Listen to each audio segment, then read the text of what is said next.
लागोपाठ दुसऱ्या सामन्यात भारतीय संघाने दिला झिम्बाब्वेला फटका आणि एशिया कपच्या अगोदर लागलाय पाकिस्तानला झटका। नमस्कार, मी सुनंदन लेले। कसे आहात तुम्ही सगळे? क्रिकेटच्या जगतामध्ये वेगवेगळ्या अक्षरशः वेगवेगळ्या घटना घडत आहेत।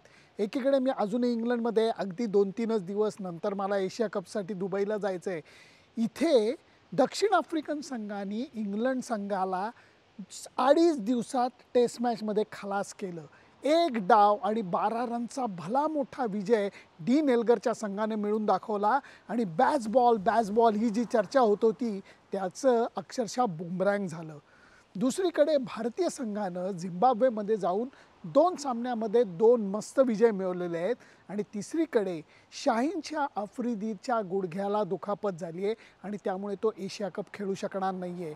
इतकंच नाही तर तो मुख्य T20 वर्ल्ड कपसाठी सुद्धा फिट होईल की नाही हे सांगता येत नाही आणि याचा तोटा पाकिस्तान संघाला सहन करायला लागेल आणि एशिया कपमध्ये कदाचित समोरच्या संघांना याचा फार मोठा फायदा होईल, कारण शाहीन शाह आफ्रिदी अत्यंत महत्त्वाचा खेळाडू आहे। परंतु पहिल्यांदा लॉर्ड्सच्या कसोटीबद्दल सांगतो। इंग्लंड संघाने जे काही मनसुबे रचले होते की त्यांचा जो काही विजय रथ सुटला होता भरधाव धावत, त्याला चांगलीच खीळ लागलेली आहे। डीन एल्गरच्या संघानं सुरुवातीला सांगितलं होतं, आम्ही इथे कॉम्पीट करायला आलेलो नाही, आम्ही इथे जिंकायला आलो आहे। आणि दक्षिण आफ्रिकन संघामध्ये असलेल्या फास्ट बॉलर्सनी हे शक्य करून दाखवलं आहे। मग रबाडाचं सातत्य असू देत, नोकियाचा जबरदस्त वेग असू देत, एनगिडीचं सातत्य असू देत, जेन्सनचं लेफ्ट आर्म पेस बॉलिंगचं कौशल्य असू देत आणि त्याला बॅट्समननी दिलेली साथ याचा मस्त संगम झाला आणि इंग्लंड संघाला एक जबरदस्त तडाखा बसला पराभवाचा। भारतीय संघ झिम्बाब्वेला गेला होता, विजय मिळवणार हे सगळ्यांना माहिती होतं। मागच्या ब्लॉगमध्ये मी तुम्हाला सांगितलं होतं की एकीकडे दक्षिण आफ्रिकेचा उदय होतोय, दुसरीकडे झिम्बाब्वे संघ खाली चालला आहे। काही जे आपले प्रेक्षक आहेत त्यांचं असं म्हणणं आहे की कदाचित झिम्बाब्वे संघ परत येऊ शकतो। तसं झालं तर माझ्यासारखा आनंदी मनुष्य नसेल। परंतु 2 सामन्यामध्ये भारतीय संघाने जो विजय मिळवला तो दणदणीत सफाईदार विजय मिळवला।